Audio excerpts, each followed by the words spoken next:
When you crack your iPhone, of course it's a bummer, but you might not be aware of what options you have to get it repaired. And today I'm going to present several of the options out there to you and let you make the best decision for your situation. Coming up next on TechTalkAmerica.com.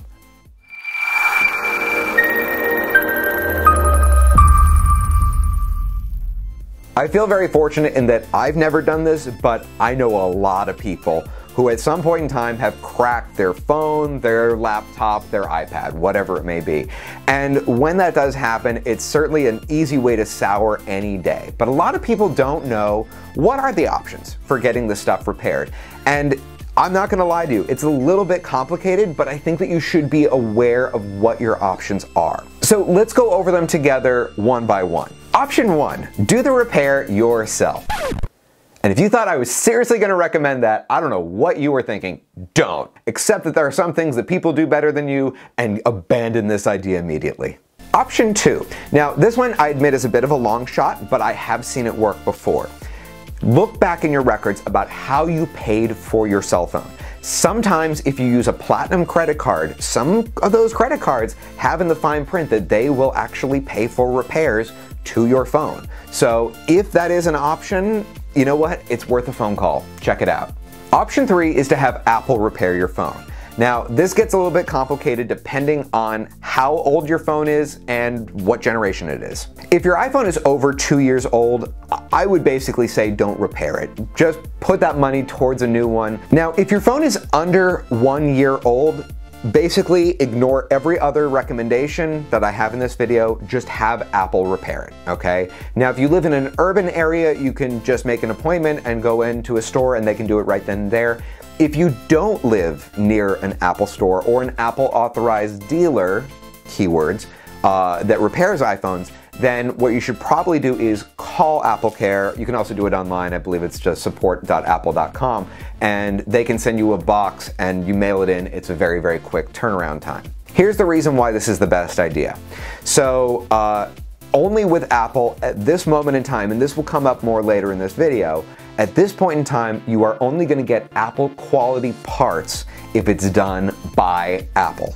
Now, something to consider the next time you buy an iPhone, and please understand this does not apply to all of you, especially those of you who are tuning in from Europe, okay?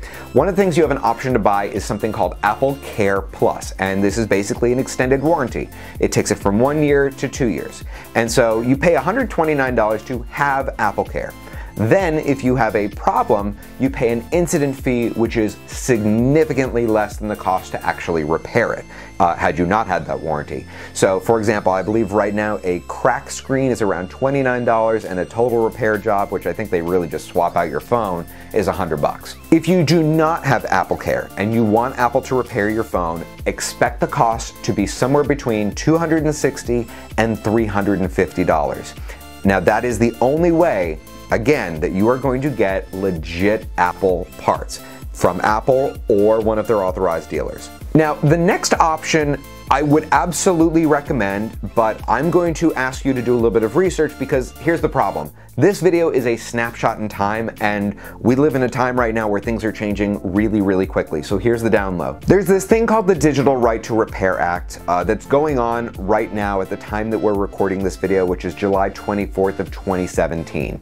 Now, if the Digital Right to Repair Act bill passes, that would allow the mom and pop stores in your hometown access to the legit parts.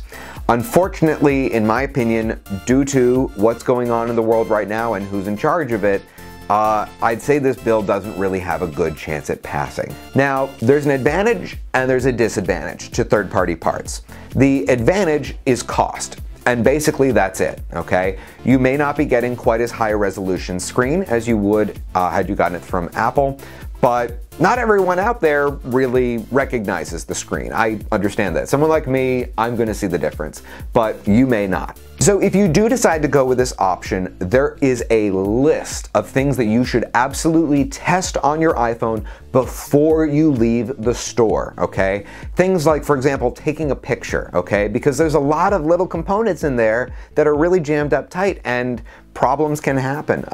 One of the things I see most commonly is people having problems with the buttons, okay? So you want to test your volume buttons, test your home button, So I'm going to give you just a very simple, easy to print out PDF guide list of everything that you should test if you decide to go with the local option, okay? So just print that out. You'll find a link to it in the notes section. There you go. Now, there is another option as well, which is a good option if you are maybe a little bit more concerned about the quality of the repair, okay? Which is to go with one of these third-party options that lives online. So let me give you an example. So some of you may know this. I used to manage an Apple computers dealership, and we did not repair iPhones. But when people came in with broken iPhones, the company that we always recommended them to is called iRescue. Now, if you decide to go with them, I'm going to just ask a little favor. I am an affiliate of theirs, but I have, as I just said, been using them for years and been very happy with their results. So if you'd like to check them out, there's a link in the description of the video. I encourage you to check it out. When it comes to pricing, you're going to find them to be on average around $100 under Apple. Also, very good thing to be aware of, they repair other stuff too. So if you need anything, check out the link in the description of the video. Now, before you make any decision, one thing you should absolutely consider before proceeding is when is the new iPhone coming out. So another link that I'm going to give you in the description of this video is to a really simple blog put out by our friends at macrumors.com. Where they update all the time when is the good time to buy an iPhone. And so they'll say it's a good time, it's not a good time, and by the way, it also has information for Macs and iPads and the Apple Watch as well. Now, for those of you out there who have been distracted by my monitor in the background, that is one of my favorite apps. We did a little review on it a while ago. If you want to check it out, the video review is right there. So check that out. This is David A. Cox with Tech Talk America. Class dismissed.